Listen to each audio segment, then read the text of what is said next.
Hello hello hello hello hello life. जय हिंद दोस्तों, मैं शिवम गुप्ता स्वागत करता हूं आपका अपने परिवार रोजगार वतन पर। उम्मीद करता हूं आप सभी अच्छे होंगे, बेहतरीन होंगे, जिंदाबाद होंगे, एकदम शानदार होंगे। एक बार आप सभी प्यारे साथी बताएंगे आप सभी कैसे हैं। Very very very good morning, Radhe Radhe, जय श्री कृष्णा, जय हिंद, जय माँ सरस्वती। सभी दोस्तों को सभी प्यारे साथी क्लास से जुड़ जाएंगे, बताएंगे आप सभी कैसे हैं और क्या मेरी वॉइस और वीडियो आप सभी तक प्रॉपर तरह से पहुंच पा रही है या नहीं। एक बार सभी दोस्त कंफर्म करेंगे, फिर शुरू करते हैं हम अपनी एक शानदार, एक बेहतरीन, एक लाजवाब क्लास जो कि रहने वाला है हमारे यहाँ पर MS एक्सेल का पार्ट 6। और ये चैप्टर अपने आप में बहुत इंपॉर्टेंट है। मैं बहुत अच्छा हूँ भैया, आप सभी कैसे हैं, सभी बहनें कैसी हैं, एक बार जल्दी से कंफर्म करेंगे, फिर शुरू करते हैं क्लास को, है ना। अच्छा, मैं भी स्वागत करता हूँ सर आपका, बहुत बहुत धन्यवाद भाई मेरा स्वागत करने के लिए। ठीक, ऊपर दिखाना कमेंट थोड़ा और, बहुत बढ़िया। चलो आगे बढ़ते हैं, है ना। तो ये हमारा है यहाँ पर MS एक्सेल का पार्ट 6।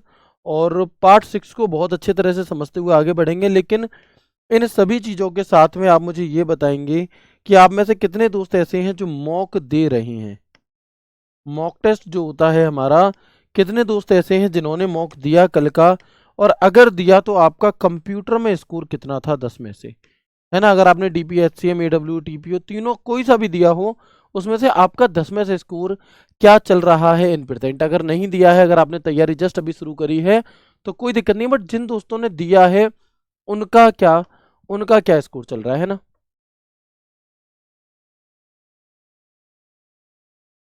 मुझे ये मत बताओ हमने दिया हमने नहीं दिया, हमें ये बताओ कि आपका कंप्यूटर में स्कोर कितना रहा।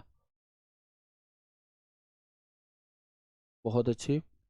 8 वाले भी हैं, 10 वाले भी हैं, 4 वाले भी हैं, 3 वाले भी हैं, 9 वाले भी हैं, 10 वाले भी हैं, हर तरीके के दोस्त हैं। तो देखो, जितने भी हमारे ऐसे भाई हैं जिनका स्कोर 8 9 10 इन 3 फिगर में आ रहा है, ठीक है, अच्छी बात है, रिवीजन करो। लेकिन जो ऐसे हैं जो अभी 3 4 5 और 6 पर अटके हैं, दोस्त आप ये वेरीफाई करो कि क्या आपने सिलेबस कंप्लीट कर लिया। मतलब ये क्यों गलत हो रहे हैं आपके, क्या आपने अभी सिलेबस कंप्लीट नहीं किया है कि भैया मैंने अभी MS एक्सेल बिल्कुल नहीं पढ़ा तो मेरा MS एक्सेल के सवाल गलत हो जाते हैं, मैंने अभी इंटरनेट नहीं पढ़ा इसलिए मुझसे इंटरनेट वाले सवाल गलत हो जाते हैं। आपको ये चेक करना होगा कि जो टॉपिक आपका हो चुका है उस टॉपिक से सवाल ज्यादा गलत नहीं होने चाहिए। एक आध तो देखो फिर भी हो ही जाता है, आप कितना भी MS पढ़ लो, हो सकता है एक सवाल ऊट पटांग आ गया हो, लेकिन टॉपिक पढ़ने के बाद ऐसा ना हो कि उसके भी मैक्सिमम क्वेश्चन गलत हो रहे हैं। तो इन चीज़ों को वेरीफाई करना, फिर उनका आपको रिवीजन साथ के साथ करते चलना है। मुझे उम्मीद है कि जिन दोस्तों के ये डिजिट में नंबर आ रहे हैं, कहीं ना कहीं उनके सिलेबस में रिवीजन में कमी अभी चल रही होगी, ठीक है। तो शुरू करते हैं क्लास को बिना किसी देरी के। और इस लाइन को याद रखना कि your parents are waiting for your success. तुम्हारे माता पिता तुम्हारी सफलता का इंतजार कर रहे हैं, इसलिए खूब मेहनत करो। उन्हें इंतजार है उस एक दिन का जिस दिन तुम उनसे कहोगे कि मम्मी मेरा फाइनल सिलेक्शन हो गया, पापा मेरा फाइनल सिलेक्शन हो गया।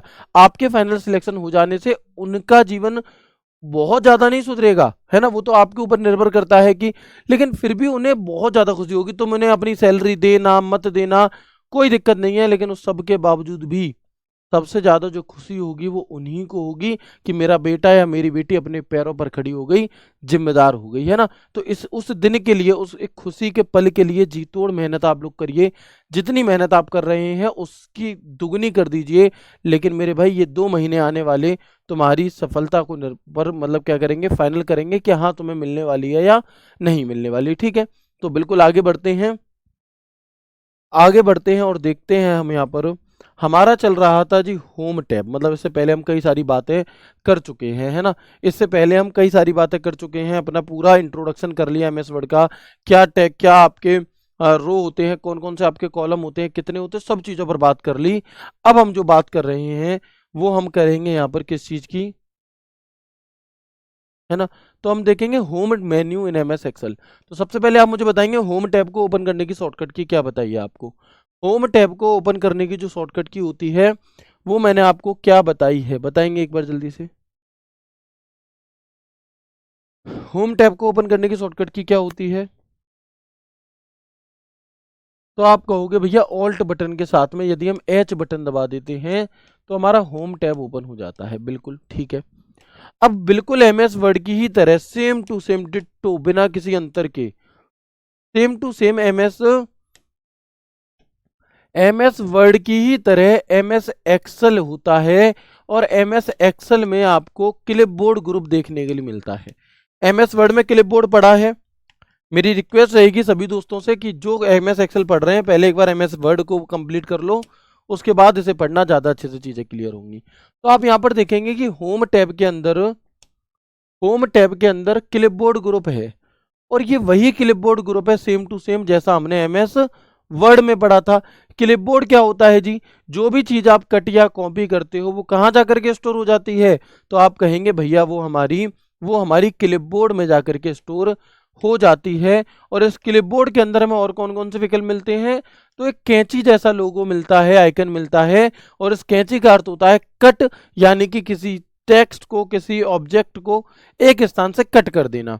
फिर यदि आप पेस्ट कर दोगे कहीं और जाकर के तो उस स्थान से वो वस्तु या टेक्स्ट हट करके दूसरी सेल दूसरे स्थान पर आ जाएगा। ये है कट एंड पेस्ट।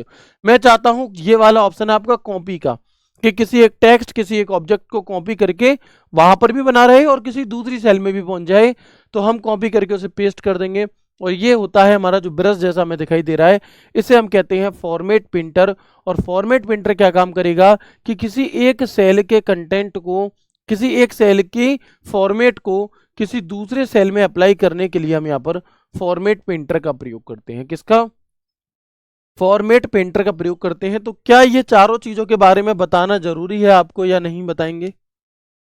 क्या इन चारों चीजों के बारे में आपको बताना चाहिए या आप जानते हैं? तो आप कहेंगे भैया बताना जरूरी नहीं है, हमें ये चीजें पता हैं, तो क्लिपबोर्ड को दोबारा पढ़ाने की आवश्यकता नहीं है, जस्ट रिवीजन मैंने आपको करा दिया और मुझे उम्मीद है कि हाँ आप यहाँ पर चीजें समझ गए होंगे। तो होम टैब के अंदर एक क्लिपबोर्ड ग्रुप होता है, एक फॉन्ट ग्रुप होता है, एक अलाइनमेंट का स्पेशली ग्रुप होता है, एक नंबर ग्रुप होता है, एक एडिटिंग ग्रुप होता है, एक सेल्स ग्रुप होता है और एक स्टाइल ग्रुप होता है। ठीक है, आगे बढ़ेंगे देखेंगे। तो ये हमारा क्लिपबोर्ड ग्रुप है। क्लिपबोर्ड ग्रुप के अंदर मैंने आपको बताया कट करने की शॉर्टकट की क्या होती है। तो आप सभी कहेंगे कि भैया कंट्रोल के साथ एक्स बटन होता है कट करना, कॉपी की शॉर्टकट की हमारी कंट्रोल के साथ सी होती है, और तो और पेस्ट की शॉर्टकट की हमारी कंट्रोल के साथ वी होती है। साथ ही याद रखना कि आप कंट्रोल सी के स्थान पर कंट्रोल के साथ इंसर्ट बटन दबा करके भी किसी चीज को कॉपी कर सकते हो, है ना। और आप शिफ्ट के साथ इंसर्ट बटन दबा करके भी किसी टेक्स्ट को या किसी ऑब्जेक्ट को क्या कर सकते हो? पेस्ट कर सकते हो। ठीक है जी। और फॉर्मेट प्रिंटर, तो फॉर्मेट प्रिंटर है ही कि किसी एक सेल के कंटेंट को कॉपी करके उसके फॉर्मेट को कॉपी करके कहीं और पेस्ट करने के लिए इसका प्रयोग हमारा किया जाता है। ठीक है, ओके, आगे बढ़ते हैं इसके बाद। तो ये हमारा क्लिपबोर्ड ग्रुप हो गया। आगे अगर हम बात करते हैं font group in MS Excel, font group की अगर हम बात करते हैं तो आप देखेंगे यहाँ पे ये बी किस चीज को डिनोट करता है? आप कहोगे भैया ये बी जो है ये बोल्ड के लिए होता है, किसी टेक्स्ट को मोटा करने के लिए। आई किस लिए होता है? तो आप कहेंगे इटैलिक के लिए होता है, तिरछा लिखने के लिए। और यू हमारा अंडरलाइन के लिए होता है, यानी कि लिखे हुए टेक्स्ट के नीचे एक सीधी रेखा खींचने के लिए। ठीक है, आगे बढ़ेंगे और देखेंगे कि यहां पर क्या है हमारा, ये है हमारा फॉन्ट, कि कौन से फॉन्ट में आपको अपना टेक्स्ट लिखना है, किस स्टाइल में उसका राइटिंग हो, वो यहां से डिसाइड होगा। ये है आपका फॉन्ट का साइज, कि आप अपने फॉन्ट का साइज आखिर कितना रखना चाहते हो उस लिए। ये है इंक्रीज फॉन्ट, इस फॉन्ट की लिस्ट के अनुसार फॉन्ट के साइज को बढ़ाने के लिए। ये है डिक्रीज फॉन्ट, इस फॉन्ट की लिस्ट के अनुसार फॉन्ट के साइज को घटाने के लिए। ठीक है, इसके अलावा ये क्या है? ये है टेक्स्ट कलर, कि आप जो भी टेक्स्ट लिख रहे हो उसका कलर कैसा हो, जो भी अक्षर आप लिख रहे हो वो कैसे कलर में लिखे जाएं, उसके लिए होता है हमारा टेक्स्ट कलर। ये क्या है भैया इसके बगल में? तो इसके बगल में एक फिल शेड करके दिया है ये। ठीक है, इसका इसका लोगो कैसा होता है? मग्गे जैसा होता है ना, एक छोटी से। ठीक है, तो आप यहाँ पर देखेंगे कि ये जो भैया हमारा क्या है, ये जो हमारा एक आइकन होता है ये किस लिए होगा? किसी सेल में कलर भरने के लिए, में कलर भरने के लिए इसका प्रयोग किया जाता है। किसका? फिल शेड का। तो आप देखेंगे यहाँ पर फॉन्ट क्या है जी, फॉन्ट कैसे हो, कैसे स्टाइल में हो, फॉन्ट का साइज, इंक्रीज फॉन्ट लिस्ट के अकॉर्डिंग फॉन्ट के साइज को बढ़ाना, डिक्रीज फॉन्ट लिस्ट के अकॉर्डिंग फॉन्ट के साइज को घटाना, बोल्ड अर्थात मोटा करना, कंट्रोल बी जिसकी शॉर्टकट की होती है, इटैलिक यानी कि तिरछा करना यानी कि कंट्रोल आई जिसकी शॉर्टकट की होती है। अंडरलाइन यानी कि कंट्रोल यू जिसकी शॉर्टकट की होती है। स्ट्राइक थ्रू होता है लिखे हुए के बीच में से एक सीधी रेखा खींच देना, ये हमारा स्ट्राइक थ्रू को डिनोट करता है। ठीक है, तो आइए एक एक करके जानते हैं यहाँ पर इन सभी चीज़ों के बारे में। सबसे पहले अगर मैं फ़ॉन्ट की बात करता हूँ आपसे, सबसे पहले अगर मैं यहाँ पर आपसे फ़ॉन्ट की बात करता हूँ, तो आप देखेंगे कि एमएस एक्सेल के जो पुराने वर्जन हुआ करते थे 2003 तक वाले, उनमें बाय डिफ़ॉल्ट फ़ॉन्ट एरियल हुआ करता था। और उस टाइम पर जो फ़ॉन्ट का साइज है वो बाय डिफ़ॉल्ट 10 पॉइंट होता था। कितना? वो बाय डिफ़ॉल्ट मेरे भाई 10 पॉइंट होता था। लेकिन अगर मैं बात करूँ 2021 तक के वर्जन की, तो 7, 10, 13, 16, 19, 21, 365 अब जो फ़ॉन्ट था वो कैलिबरी होने लगा, और अब जो फ़ॉन्ट का साइज है बाय डिफ़ॉल्ट वो 11 पॉइंट होने लगा। ठीक है, अगर आप मैनुअली खुद से टाइप करके फ़ॉन्ट का साइज कम करना चाहते हो तो मिनिमम आप 1 पॉइंट तक कर सकते हो, और अगर आप मैक्सिमम करना चाहते हो तो मैक्सिमम लिमिट एमएस एक्सेल में 409 पॉइंट होती है। जबकि यही लिमिट एमएस वर्ड में कितनी होती थी? ये कह रहा है font size in MS Excel drop down list, यानी कि जो वो लिस्ट खुल करके आती है उस लिस्ट में तो मिनिमम 8 और मैक्सिमम 72 ही मिलेगा आपको।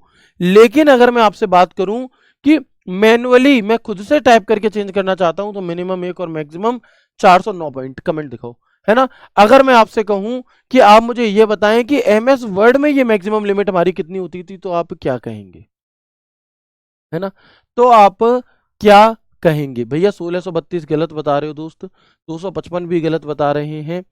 एमएस वर्ड में ये मैक्सिमम लिमिट किसी फॉन्ट के साइज को बड़ा करने की कितनी होती है? तो आप कहिएगा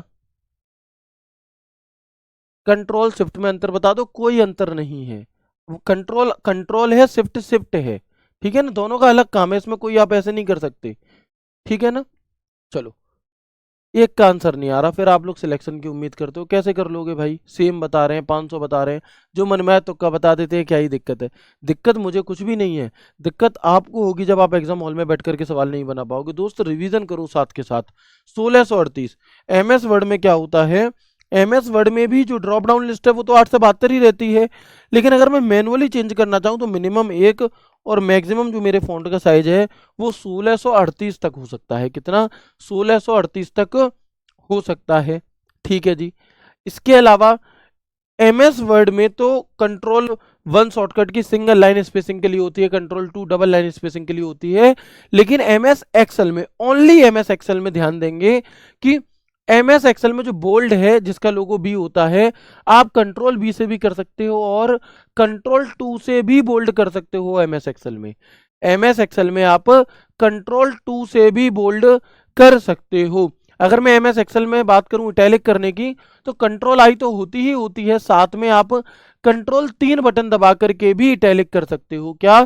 कंट्रोल 3 दबा करके भी इटैलिक कर सकते हो। अगर मैं अंडरलाइन की बात करता हूं तो कंट्रोल यू शॉर्टकट की तो होती ही होती है, लेकिन अगर हम चाहें तो कंट्रोल 4 से भी अंडरलाइन कर सकते हैं, ओनली एमएस एक्सेल में, नॉट वर्ड में। ये जो 3 शॉर्टकट की हैं, ये तीनों ही शॉर्टकट की हमारी क्या होती हैं? ये तीनों ही शॉर्टकट की हमारी अंडरलाइन के लिए होती हैं। फॉर डबल अंडरलाइन, अगर डबल अंडरलाइन करनी है तो होम मेन्यू में फॉन्ट में जाओ, अंडरलाइन पर क्लिक कर दो। इसके अलावा एमएस वर्ड में स्ट्राइक थ्रू की शॉर्टकट की नहीं होती, लेकिन अगर आप एमएस एक्सेल में जानना चाहें तो कंट्रोल +5 बटन से आप एमएस एक्सेल के टेक्स्ट को स्ट्राइक थ्रू कर सकते हो। क्या कर सकते हो? स्ट्राइक थ्रू कर सकते हो। याद रखने योग्य बात यह है कि एमएस वर्ड में कंट्रोल 1 सिंगल लाइन स्पेसिंग के लिए है, वही कंट्रोल 1 एमएस एक्सेल में किसी और काम के लिए है। कंट्रोल 2 डबल लाइन स्पेसिंग के लिए है, वही कंट्रोल 2 एमएस एक्सेल में बोल्ड के लिए है। कंट्रोल 3 इटैलिक के लिए, कंट्रोल 4 अंडरलाइन के लिए, और कंट्रोल 5 हमारी हो जाएगी स्ट्राइक थ्रू के लिए, जो कि एमएस वर्ड में 1.5 लाइन स्पेसिंग के लिए थी। ठीक है, बहुत बढ़िया। इसके अलावा एमएस वर्ड में अगर हम फ़ॉन्ट डायलॉग बॉक्स को ओपन करने की बात करें तो या तो आप कंट्रोल डी बटन दबाते हो या फिर कंट्रोल शिफ्ट एफ भी दबा सकते हो। कंट्रोल डी भी दबा सकते हो और कंट्रोल शिफ्ट एफ से भी ओपन हो जाता है एमएस वर्ड में आपका फ़ॉन्ट डायलॉग बॉक्स। लेकिन एमएस एक्सेल में अगर आप कंट्रोल डी बटन दबाओगे तो फ़ॉन्ट डायलॉग बॉक्स ओपन नहीं होगा, यहाँ पर आपको कंट्रोल शिफ्ट एफ बटन ही दबाना होगा। ठीक है जी। इसके अलावा आप यहाँ पर ध्यान देंगे तो मैं आपको दिखाना चाहूंगा कि जब हम इस फॉन्ट डायलॉग बॉक्स को ओपन कर लेते हैं, जब हम इस फॉन्ट डायलॉग बॉक्स को मेरे भाई क्या कर लेते हैं, ओपन कर लेते हैं, तो ये मैंने आपको एमएस वर्ड में भी दिखाया था कि एक तो ऑप्शन होता है फॉन्ट का, ठीक है, एक होता है फॉन्ट स्टाइल, और इस फॉन्ट स्टाइल के अंदर हमें रेगुलर, इटैलिक, बोल्ड और बोल्ड इटैलिक ये 4 विकल्प मिलते हैं, इसमें अंडरलाइन नहीं मिलता। तो अगर आपसे पूछा जाए कि एमएस एक्सेल के फॉन्ट स्टाइल के अंदर कौन कौन से विकल्प होते हैं, bold, italic, underline, bold, italic, regular, ऐसे ऑप्शन दिए जाएंगे। अंडरलाइन नहीं होता, रेगुलर बाय डिफॉल्ट होता है। इसके अलावा इटैलिक, बोल्ड, बोल्ड, इटैलिक ये एमएस वर्ड में भी मैं आपको बता चुका हूं, ठीक है। ये हमारे फॉन्ट का साइज हो गया। यहां से आप अंडरलाइन सेलेक्ट कर सकते हैं, यहां से कलर सेलेक्ट कर सकते हैं। एक इफेक्ट का विकल्प है। तो एमएस वर्ड के इफेक्ट के अंदर तो बहुत सारी चीजें थी, लेकिन एमएस एक्सेल के इफेक्ट के अंदर सिर्फ 3 विकल्प मिलेंगे, सुपर स्क्रिप्ट, सब स्क्रिप्ट और स्ट्राइक थ्रू। यानी कि क्या एमएस एक्सेल में भी किसी टेक्स्ट को सबस्क्रिप्ट या सुपरस्क्रिप्ट किया जा सकता है?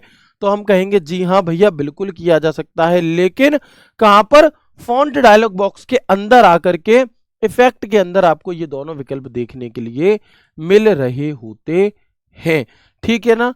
क्लियर है बात? बताएंगे मुझे। तो ये अब आप यहां पर देख लो जो जो चीजें थी। फॉन्ट स्टाइल के अंदर regular, bold, italic, bold, italic ये विकल्प मिलते हैं, जिनमें से रेगुलर हमारा बाय डिफॉल्ट होता है। जो रेगुलर है ये हमारा बाय डिफॉल्ट सिलेक्ट मिलता है, यानी कि बिल्कुल सिंपल सा, ठीक है। इसके अलावा size, underline, colour, strike through और सुपरस्क्रिप्ट, सबस्क्रिप्ट ऐसे विकल्प हमें मिलते हैं, जिनमें से जो ये वाले विकल्प हैं आपके, ये वाले तीनों, ये हमें इफेक्ट के अंदर मिलते हैं। कहां पर? इफेक्ट के अंदर, ठीक है दोस्त। तो इसके साथ अभी हमारा होम टैब भी क्लियर होने वाला है, जस्ट 1 मिनट और देखेंगे। इसके अलावा मैंने आपको बताया जो नई चीजें हैं, होम मेन्यू के अंदर फॉन्ट ग्रुप में हमें, होम मेन्यू के अंदर ही फॉन्ट ग्रुप में हमें एक बॉर्डर का विकल्प मिलता है, एक फिल कलर का विकल्प मिलता है, फिल कलर टू सेल, और एक होता है फॉन्ट कलर। फिल कलर का क्या काम है? सेल को अलग दिखाने के लिए उनकी पृष्ठभूमि में रंग भरें, यानी कि colour the background of cell to make them stand out. यानी कि जो आपकी सेल होती है उसकी प्रत्येक सेल के कलर को अलग अलग करने के लिए आप इसका प्रयोग करते हैं। फॉन्ट कलर क्या चीज है भैया? Change the colour of your text, अपने आपके द्वारा लिखे गए जो टेक्स्ट होता है उसका कलर बदलने के लिए फॉन्ट कलर, और ये आपके सेल को कलर को बदलने के लिए, ठीक है। इसके अलावा एक आखिरी विकल्प यहां पर बचता है, ये वाला आइकन, इसे ध्यान देना, ये है बॉर्डर का। बॉर्डर क्या है भैया? तो बॉर्डर क्या होता है कि एमएस एक्सेल में प्रत्येक सेल दी होती है अलग अलग, तो अगर आप उस सेल पर कोई बॉर्डर नहीं लगाओगे तो उसकी आउटलाइन प्रिंट नहीं होती, ठीक है। तो अलग अलग नहीं पता चलेगा कौन सी सेल है। अगर आप चाहते हो कि प्रत्येक सेल को अलग अलग डिब्बे, जैसे आप देखते होंगे जब भी मैं अपने एमएस एक्सेल को ओपन करता हूं तो सबसे पहले काम क्या करता हूं, उसके सेल को कलर देता हूं। अगर मैं इसको ऐसे ही प्रिंट निकालने लग जाऊं तो बिल्कुल ब्लैंक पेज जैसा प्रिंट होगा आपका, ठीक है। लेकिन अगर मैं यहाँ पर इसे ऐसे करके क्या कर दूं, बॉर्डर दे दूं, तो फिर हमें ऐसा दिखने लगेगा अलग अलग, और फिर हिसाब से प्रिंट होगा। तो ये बॉर्डर, सेल के चारों तरफ बॉर्डर देने के लिए बॉर्डर वाले ऑप्शन में कुल 12 प्रकार के बॉर्डर आपको मिलते हैं देखने के लिए। कितने? 12 प्रकार के। कौन कौन से? एक होता है बॉटम बॉर्डर, जिसमें इधर उधर ऊपर बॉर्डर नहीं होगा, ना अंदर होगा, सिर्फ नीचे वाली लाइन बॉर्डर होगी।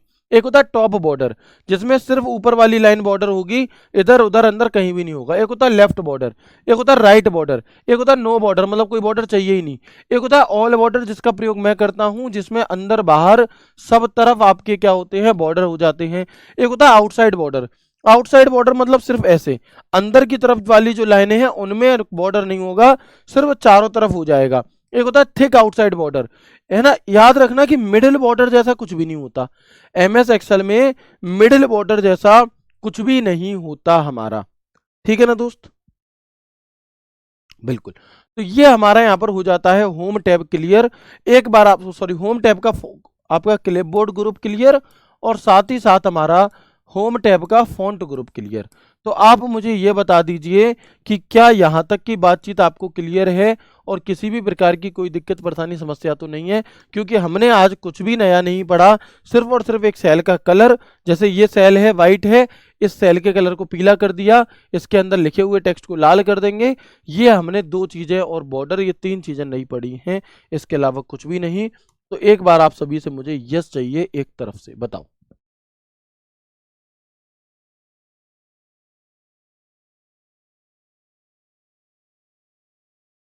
ठीक है, प्लीज एक बार मुझे कंफर्म करेंगे सभी दोस्त कि क्या यहां तक की बात सब कुछ क्लियर हो गई है ना।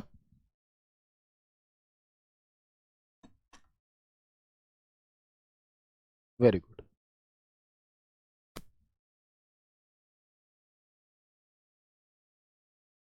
Yes yes yes yes yes, सबको एक तरफ से क्लियर, सभी चीजें हो चुकी हैं, बहुत बढ़िया। इनका कमेंट दिखाना, इन मैडम का कमेंट दिखा दो भैया, ये दुखी है बहुत। और ऊपर करो। भैया इग्नोर क्यों कर रहे हो, बुक में मेरे 9-10 सही होते हैं, मॉक नहीं दे रही तो क्या सही है भैया जी? बहन क्या चाहती हो, हैं?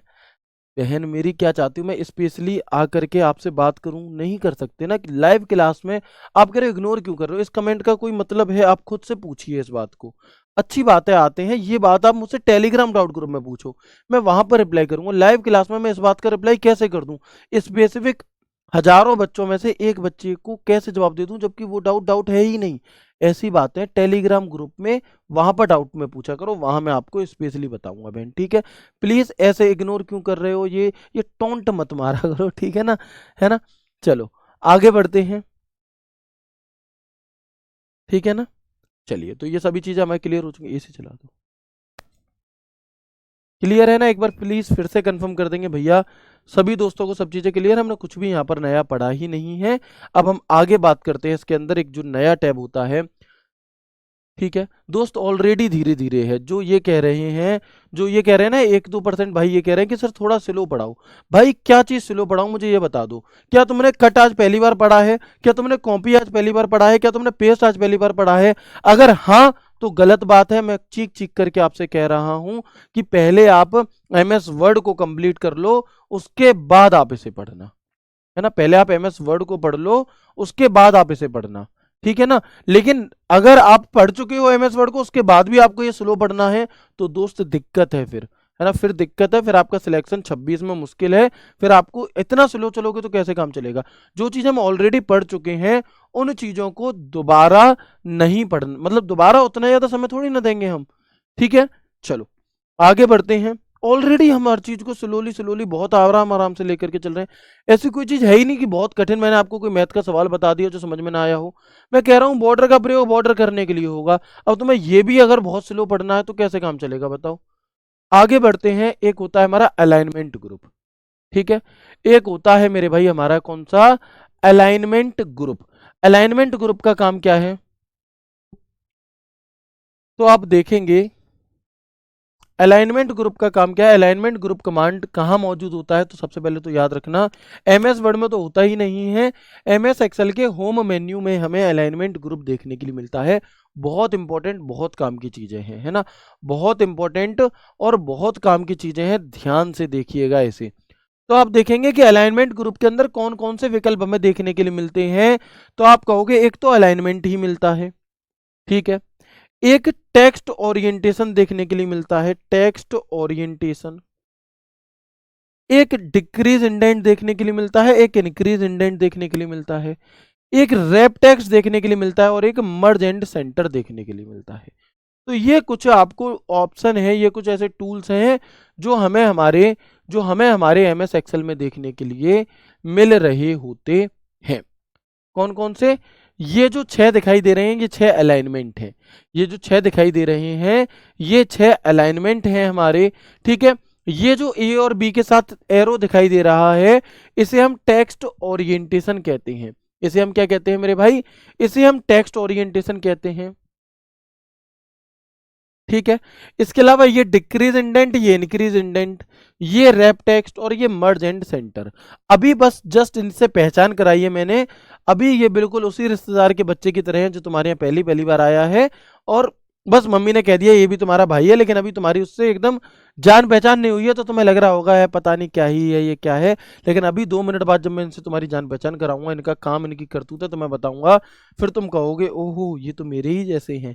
फिर तुम्हारी इससे पक्की दोस्ती हो जाएगी, फिर आप इन्हें कभी भी नहीं भूलेंगे। ठीक है, तो आप देखेंगे मेरे भाई कि अलाइनमेंट, होम मेन्यू के अंदर अलाइनमेंट ग्रुप में हमें अलाइनमेंट का ऑप्शन देखने के लिए मिलता है। पहली चीज, होम मेन्यू के अंदर अलाइनमेंट ग्रुप में हमें अलाइनमेंट देखने के लिए मिलता है। ठीक है, इसके अलावा अगर हम बात करते हैं, ठीक है ना, इसके आगे हम बात करते हैं तो आप देखेंगे कि there are total 6 alignment, there are total 6 alignment in MS Excel. MS Excel में कुल कितने प्रकार के अलाइनमेंट होते हैं? तो 2 प्रकार के अलाइनमेंट होते हैं, 3 वर्टिकल अलाइनमेंट और 3 हॉरिजॉन्टल अलाइनमेंट। 3 वर्टिकल अलाइनमेंट और 3 हमारे होते हैं हॉरिजॉन्टल अलाइनमेंट। वर्टिकल अलाइनमेंट कौन कौन से होंगे? टॉप, मिडिल और बॉटम। और हॉरिजॉन्टल अलाइनमेंट कौन से होते हैं? लेफ्ट, सेंटर और राइट। ये हॉरिजॉन्टल अलाइनमेंट होते हैं। हॉरिजॉन्टल यानी कि लेटी हुई लाइन को हम ऐसी वाली लाइन को हॉरिजॉन्टल कहते हैं। तो जो लेफ्ट, सेंटर और राइट की बात करेगा वो हॉरिजॉन्टल अलाइनमेंट होगा। जो टॉप, मिडिल और बॉटम की बात करेगा वो हमारा वर्टिकल अलाइनमेंट होगा। क्लियर है? बिल्कुल। तो अब अगर हम आगे बढ़ते हैं, इसके अलावा अगर मैं आपसे यहां पर कहूं कि जब भी हम एमएस एक्सेल में काम करते हैं तो बाय डिफॉल्ट कौन सा अलाइनमेंट होता है? जैसे एमएस वर्ड में क्या होगा? एमएस वर्ड में बाय डिफॉल्ट लेफ्ट अलाइनमेंट होता है। ऐसे ही एमएस एक्सेल में भी तो कुछ होता होगा। तो एमएस एक्सेल में बाय डिफॉल्ट अगर आप टेक्स्ट देखोगे, बाय डिफॉल्ट अगर आप टेक्स्ट देखते हैं तो उस टेक्स्ट का बाय डिफॉल्ट अलाइनमेंट लेफ्ट होता है।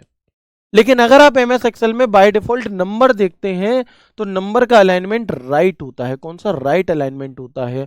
और अगर मैं बात करता हूं वर्टिकल अलाइनमेंट कौन सा होता है बाय डिफॉल्ट, तो by default vertical alignment bottom होता है। ये दोनों हॉरिजॉन्टल अलाइनमेंट है। तो ऐसे सवाल पूछा जाता है, मान लो मैं यहाँ पर डीपीएचसीएम लिखना चाहता हूँ या डीपी लिखना चाहता हूँ, तो जब मैंने डीपी लिखा तो ये बाय डिफॉल्ट लेफ्ट साइड में लिखा गया। ठीक है, लेकिन अगर मैं यहीं पर 1 2 3 लिख देता तो अपने आप राइट साइड में आ जाता। तो ये तो हमारा क्या हो गया? ये मैं आपको ऑलरेडी पहले भी बता चुका हूँ इसी एक क्लास में कि जब हम ओनली टेक्स्ट या नंबर लिखते हैं तो ये इसे टेक्स्ट के फॉर्म में ही मानेगा और इसे ऑल क्या करेगा? ऑलवेज लेफ्ट रखेगा। ठीक है, लेकिन जब हम इसमें ओनली नंबर लिखेंगे तो ये इसे ऑटोमेटिकली क्या कर देगा? राइट साइड में ले जाएगा। फिर ये इसे ऑटोमेटिक राइट साइड में ले जाएगा। अच्छा, अगर मैं वर्टिकल अलाइनमेंट की बात करूं, ये तो राइट हो गया, ये सेंटर हो गया और ये आपका लेफ्ट हो गया। लेकिन अगर मैं बाय डिफॉल्ट एक चीज नोटिस करूं तो इसका वर्टिकल अलाइनमेंट कौन सा है बाय डिफॉल्ट?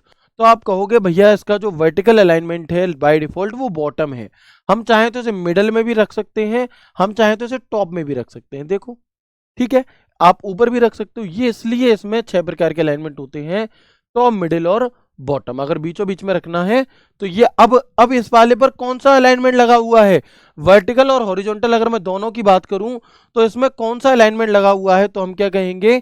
वर्टिकल और हॉरिजॉन्टल जब मैं दोनों की बात करूं तो इसमें इसमें मिडिल मिडिल सेंटर लगा हुआ है। कौन सा? मिडिल और सेंटर लगा हुआ है। जब हम पहले नंबर बाद में टेक्स्ट लिखेंगे तो क्या होगा? अगर ओनली नंबर है 1 2 3 4 5 6 7 8 9 ओनली नंबर, तो लेफ्ट हो तो राइट होगा। अदरवाइज कोई भी कंडीशन हो, कोई भी सिंबल हो, कोई भी लेटर के साथ में नंबर दिया हो, ऑलवेज लेफ्ट रहेगा। ऑलवेज, चाहे पहले लगाओ नंबर, चाहे बीच में लगाओ, चाहे बाद में लगाओ। अगर उसके साथ आपने एक बिंदी भी लगा दी, अगर उसके साथ आपने एक डॉलर कुछ भी मतलब गुणा का चिन्ह कोई सिंबल भी लगा दिया तो ऑटोमेटिक वो लेफ्ट पे पहुंच जाएगा। ठीक है,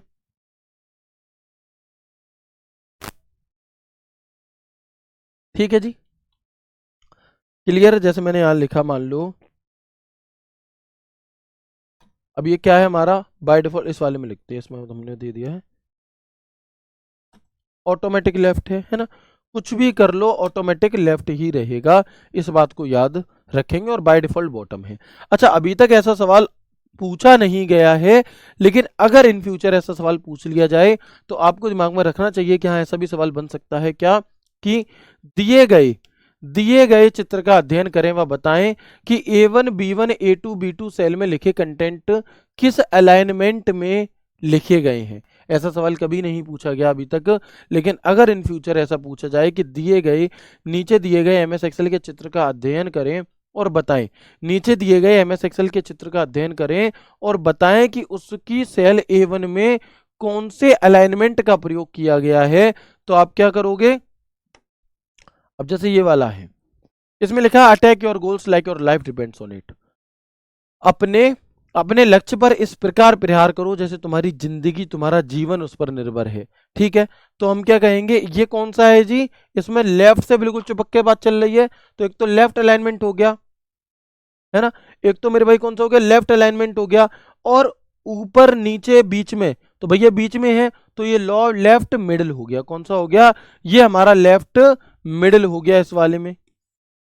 इसमें क्या हो गया मेरे भाई, हम कहेंगे भैया जी ये लेफ्ट मिडिल हो गया। ओके, टारगेट दिल्ली पुलिस, भाई लेफ्ट है, राइट है, सेंटर है, आप कहोगे सेंटर है, टॉप है, मिडिल है, बॉटम है, आप कहोगे मिडिल है, तो सेंटर मिडिल हो गया जी। ठीक है ना, सेंटर मिडिल हो गया। ओके, ये कौन सा है, दिल्ली पुलिस की वर्दी पहनेंगे सर्दी, आहा, है ना, मजे ही मजे, कितनी बढ़िया लाइन लिखी है कि दिल्ली पुलिस की वर्दी पहनेंगे इस सर्दी। तो भाई ये कहाँ लिखा है, तो ये बातें बताने वाली नहीं होती हैं, इतने आप लोग ऑलरेडी समझदार होने चाहिए। यदि आप पुलिस में जाने का सपना देखते हैं तो इतनी बुद्धि तुम्हारी तेज होनी चाहिए, अगर नहीं है तो पहले बुद्धि तेज करो, उसके बाद जाने का सपना देखना, क्योंकि तुम्हारे हाथ में बागडोर दी जाएगी, आम जनता की जिम्मेदारियां दी जाएंगी, तुम किसी के मैटर को सुलझा सको, ना कि पता चला कि तुम खुद ही, तुम्हारी बुद्धि का भी उतना विकास नहीं हो पाया कि तुम चीजों को जल्दी समझ पाओ, तुमने पता चली कि सुलझाने के चक्कर में तुमने उलझा और दिया उनका मैटर है, तुमने भड़का और दिया वैसा सामने वाले को, तो इस वजह से। ठीक है ना, बहुत बढ़िया। ठीक है, आगे बढ़ेंगे, ये कौन सा है इसमें, तो आप कहोगे राइट मिडिल, इसे हम क्या कह देंगे, इसे हम कह देंगे राइट मिडिल। ठीक है दोस्त, चलो, तो अगर ऐसा क्वेश्चन कभी पूछा गया इन फ्यूचर तो हम देख लेंगे।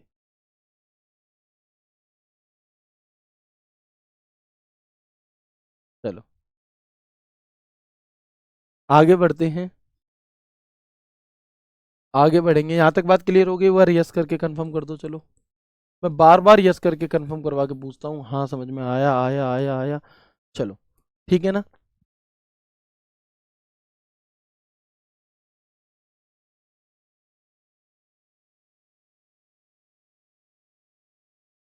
बताइए।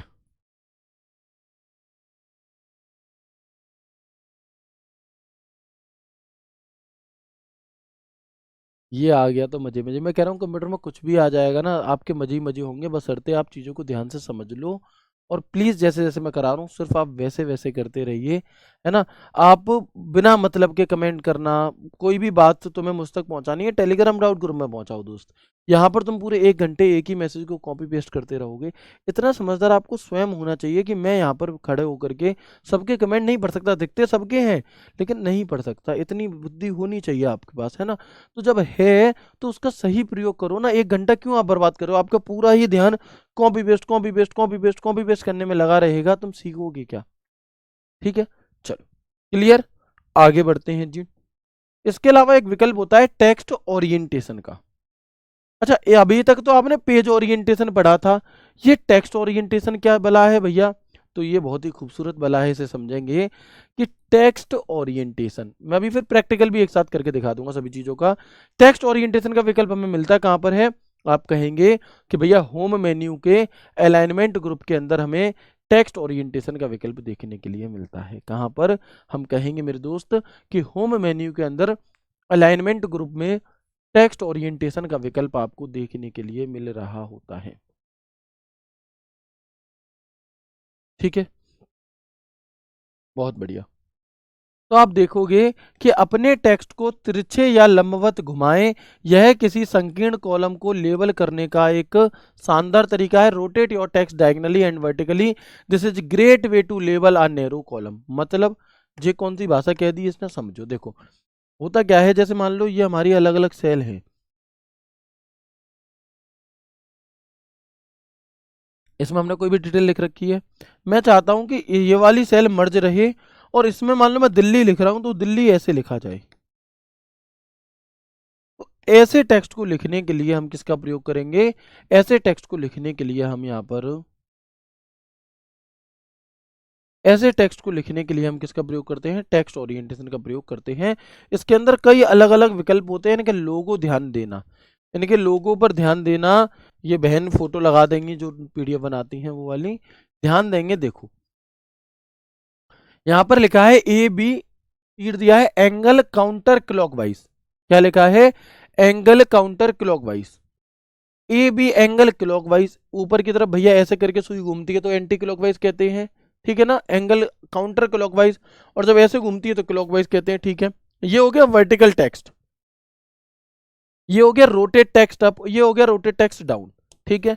और ये होता है फॉर्मेट सेल अलाइनमेंट। तो ये कुछ विकल्प हमें यहाँ पर देखने के लिए मिलते हैं। आइए एक एक करके जानेंगे। देखो टेक्स्ट को घुमाने के लिए ये विकल्प होता है text orientation. Angle counter clockwise क्या होगा? टेक्स्ट तिरछा ऊपर की ओर हो जाएगा। एंगल क्लॉकवाइज से टेक्स्ट तिरछा नीचे की ओर हो जाएगा। वर्टिकल टेक्स्ट टेक्स्ट को ऊपर नीचे दिखाता है। Rotate text up down format cell, आप अपनी सुविधा के अनुसार भी इसे कितने भी डिग्री पर बदल सकते हैं। यानी कि ये जो 90 डिग्री या ऐसे करके बदलता है ना, इसे आप अपनी सुविधा के अनुसार कितने भी डिग्री पर बदल सकते हैं टेक्स्ट के ओरिएंटेशन को। यहां से जाकर के, कहां से जाकर के? तो फॉर्मेट सेल एक डायलॉग बॉक्स ओपन होता है जिसमें अलाइनमेंट करके टैब ओपन होगा, और अलाइनमेंट में जो ओरिएंटेशन है यहां पर आप जितने डिग्री करोगे उतने डिग्री ये टेक्स्ट आपका रोटेट यहां से हो सकता है, ठीक है ना। दिखाई दे रहा है? यहां से आप अपने टेक्स्ट के ओरिएंटेशन को अलग अलग डिग्री में चेंज कर सकते हैं, अलग अलग डिग्री ऐसे घुमा सकते हैं, ठीक है भाई, ओके। इसके अलावा अगर मैं इंडेंट की बात आपसे करता हूं तो अपनी सामग्री को सेल बॉर्डर से दूर आगे की ओर ले जाएं। इंक्रीज एड इंडेंट की move your content further away from the cell border. और डिक्रीज या रिमूव इंडेंट क्या होता है? तो move your content closer to the cell border, अपनी सामग्री को सेल बॉर्डर के करीब ले जाएं। सेल बॉर्डर मतलब, अब एक बार प्रैक्टिकली समझ लो, जितनी भी बातचीत हमने आज की क्लास में की है उसे एक बार प्रैक्टिकली समझ लेते हैं मेरे भाई, है ना। चलो देखो, सबसे पहले आ जाओ यहां से। ये है हमारा क्या? ये हमारा एमएस एक्सेल ओपन हुआ। अभी मैंने यहाँ पर किसी में भी बॉर्डर नहीं दिया है। क्या नहीं दिया है? बॉर्डर। तो सपोज मैंने यहाँ लिखा दिल्ली, यहां मैंने लिखा पुलिस, यहां मैंने लिखा एचसीएम, राइट।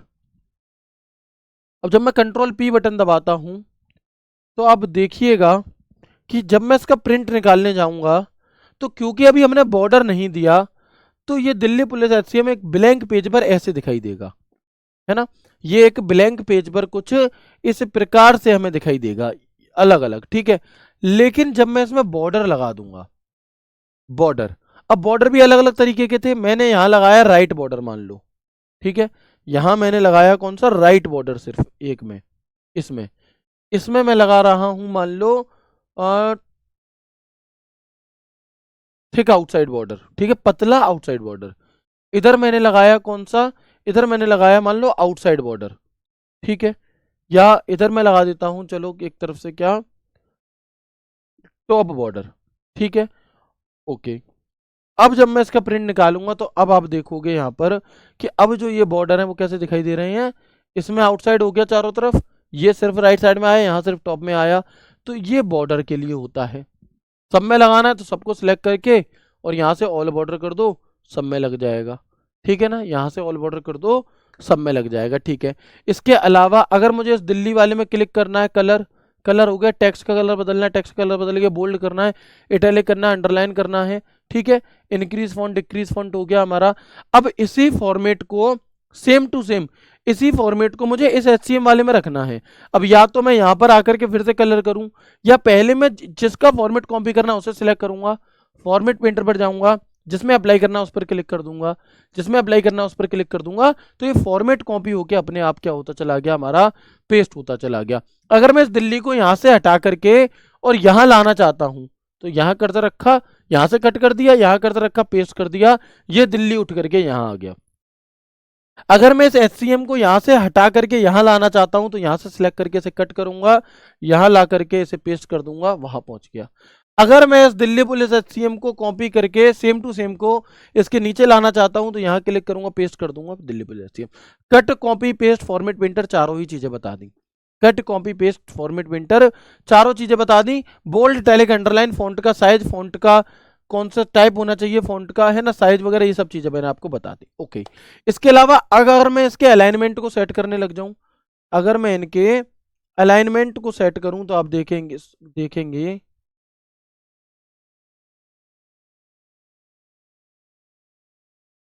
जस्ट एक मिनट,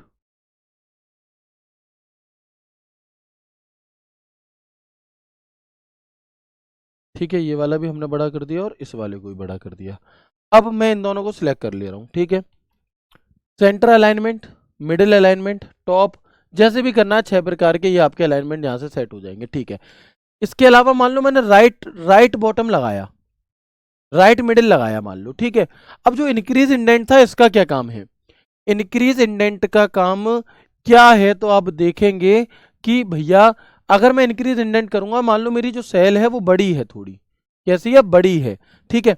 अब जैसे ही मैं इंक्रीज इंडेंट करूंगा तो ये जो बॉर्डर होगा ना लेफ्ट साइड का, उससे थोड़ी जगह छोड़ करके ही लिखा जाएगा, उतनी जगह बनी ही रहेगी, ऐसे करके, मतलब सेल बॉर्डर से आगे की ओर बढ़ाने के लिए, वापस पीछे ले जाना है सेल बॉर्डर की तरफ, तो सेल बॉर्डर की तरफ वापस ले जाने के लिए हम इसका प्रयोग करते हैं, ठीक है भैया।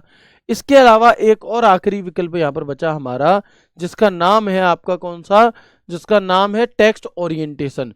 तो मान लो कि ये वाला जो टेक्स्ट है ये बहुत बड़ी जगह में है, ऐसे है, ठीक है। अब हम क्या करना चाहते हैं, टेक्स्ट ओरिएंटेशन में जाकर के इसे ऐसे कर देना चाहते हैं, इसके अलावा इसे ऐसे लिखना चाहते हैं दिल्ली, इसे ऐसे लिखना चाहते हैं दिल्ली, या इसे ऐसे लिखना चाहते हैं दिल्ली, HCM पुलिस। तो ये हमारा क्या होता है, टेक्स्ट ओरिएंटेशन होता है। मैं उम्मीद करता हूं कि यहाँ तक की हर एक बात आपको बहुत ही खूबसूरत तरीके से समझ में आ चुकी होगी। अगर आ गई है तो एक बार मुझे यस करके कंफर्म कर देंगे। अगर यहाँ तक की बात आप सभी को क्लियर हो चुकी है तो मुझे यस करके कंफर्म कर देंगे प्लीज। भाई सुनते नहीं हो आप मेरी, कभी लैपटॉप में कमेंट क्यों नहीं हो रहे हैं बहन मेरी, मैंने अभी 2 मिनट पहले ही समझाया था सबको सेपरेटली, कैसे समझा, मेरी आवाज़ नहीं पहुंचती क्या जब मैं किसी और के लिए कहता हूं तो आप सभी तक।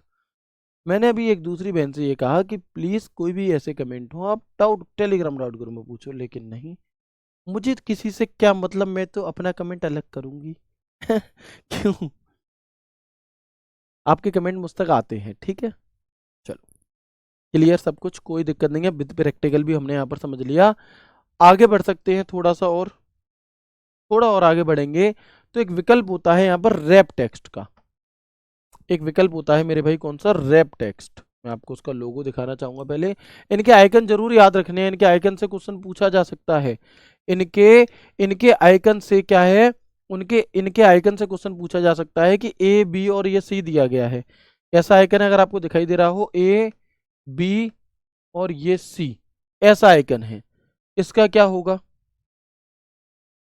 इसका क्या अर्थ है, तो इसका अर्थ ये है कि लो मान लिया हमने क्या, कि मैंने यहां पर लिखा राधे राधे श्याम मिला दे, मान लो ऐसे लिखा मैंने, ठीक है, ये लिखा मैंने सपोज। अब हुआ क्या कि ये जो सेल है, ये सेल तो इतनी सी है, इत्तू सी सेल है। अब जब ये इत्तू सी सेल है तो ये कंटेंट सेल से बाहर निकल जा रहा है, बिल्कुल निकल जा रहा है भैया, कोई दिक्कत नहीं है ना, कोई दिक्कत नहीं है, इतनी सी बात थी हमारी, इसे हमने कर लिया। अब इसके बाहर निकल जा रहा है। अब सपोज ऐसे मानो कि ये आपका मकान है, एक खाली खेत में बना है, आपके घर के बगल में कोई प्लॉट डला था, वो प्लॉट अभी खाली है। अब जब तक वो प्लॉट खाली है तब तक तो तुम खूब उधर की तरफ बल्ली लगा दो, चाहे कपड़े टांग दो सुखाने के लिए, हो जाएगा क्योंकि बगल में कुछ बना नहीं है। लेकिन जैसे ही बगल वाले में मैंने लिखा कुछ भी, तो क्या होगा कि ये वाला जो टेक्स्ट था ये आधा अधूरा रह जाएगा और बगल वाले टेक्स्ट में बगल वाली चीज आ जाएगी, राइट, बिल्कुल। अब हमें ये टेक्स्ट को पूरा देखना चाहते हैं, लेकिन इसके कॉलम की चौड़ाई को बढ़ाना भी नहीं चाहते, हम इसके कॉलम की चौड़ाई को बढ़ाना नहीं चाहते, हम इसी टेक्स्ट को पूरा देखना चाहते हैं। तो हम क्या करेंगे कि रैप टेक्स्ट करेंगे, और रैप टेक्स्ट करते ही क्या हो जाएगा कि अपने ही आप ये टेक्स्ट हमारा क्या है, एक के नीचे एक लाइन करके हमें दिखने लगेगा, इसी को हम रैप टेक्स्ट कहते हैं। और इसकी शॉर्टकट की क्या होती है, इसकी शॉर्टकट की मेरे भाई होती है आपकी क्या, ऑल्ट एंटर। इसे हम फिक्स एक नया नया उदाहरण, एक एग्जाम्पल मेरे दिमाग में बना है, उसे मैं बताता हूं। क्या कि टिफिन है तुम्हारा, लंच बॉक्स है, लंच बॉक्स। अब मम्मी ने तुम्हारे लिए लंच बॉक्स में पराठे सेक के भेजी, पराठे सेके पराठे। अब उस पराठे को अगर वो ऐसे रख देंगे ऊपर, ठीक है, रख देंगे, अगर मम्मी ऐसे गोल पराठा रख दें ऊपर, ठीक है, तो क्या वो पराठा उस लंच बॉक्स में पूरा आ जाएगा? आप कहोगे नहीं आएगा, वो पराठा इधर उधर बाहर निकल रहा होगा, ठीक है। तो मम्मी क्या करती हैं, उसे रैप कर देती हैं, है ना, पहले ऐसे फोल्ड करेंगे, फिर ऐसे फोल्ड करेंगे, फिर उस लंच बॉक्स में बंद कर देंगे। यानी कि उसके एरिया को तो लंच बॉक्स को बढ़ाया नहीं जा सकता। अब जब उस लंच बॉक्स के एरिया को नहीं बढ़ाया जा रहा, तो उस टेक्स्ट को ही एक के नीचे एक करके, एक के नीचे एक करके सेट कर दिया उन्होंने। बिल्कुल उसी तरीके से तो मैं तुमसे ज्यादा रैप टेक्स्ट तो मेरी मम्मी को पता है, ठीक है ना, है ना। तो हम क्या कहेंगे, सर पराठे नहीं परामठे। अच्छा ठीक है भैया, परामठे खा लो, पराठा खा लो, ठीक है, क्लियर है, जिसे जो सही लगे। आ गया समझ में? बिल्कुल। तो ये क्या होता है हमारा, ये रैप टेक्स्ट होता है। अब ये मैंने अपनी भाषा में समझाया, अब आप इसकी भाषा में समझ लो, जिससे कि बाद में तुम रिवीजन करो तो तुम्हें चीजें समझ में आ जाएं। क्या है जी, कि जब एक्सेल में हम कुछ टाइप करते हैं और वह एक सेल से बाहर निकल जाता है, तो उसी सेल में सेट करने के लिए रैप टेक्स्ट का प्रयोग किया जाता है। या फिर इसी लाइन को आप ऐसे भी कह सकते हो कि अतिरिक्त लंबे टेक्स्ट को कई पंक्तियों में लपेटें ताकि आप इसे पूरा देख सकें। इसके अलावा ऐसे भी कह सकते हो कि सेल का साइज बढ़ाए बिना टेक्स्ट को मल्टीपल लाइंस में दिखाना। रैप टेक्स्ट का लोगो ये है, useful when text is long and doesn't fit in a single cell. Wrap text का ऑप्शन मेन्यू बार के होम टैब के अलाइनमेंट ग्रुप में देखने के लिए मिलता है। और रैप टेक्स्ट की शॉर्टकट की क्या होती है, तो ऑल्ट के साथ एंटर बटन होती है हमारी रैप टेक्स्ट की शॉर्टकट की। ये थी आपकी आज की क्लास। मैं उम्मीद करता हूँ आपको बहुत अच्छी लगी होगी और हर चीज़ आपको बहुत शानदार तरीके से समझ में आ गई होगी। मिलते हैं आपसे कल की क्लास में एक नए एक शानदार सेशन इसी चैप्टर के नेक्स्ट पार्ट नंबर 7 के साथ। तब तक ख्याल रखिए अपना, खुश रहिए, हंसते मुस्कुराते रहिए। राधे राधे, जय श्री कृष्णा, जय हिंद।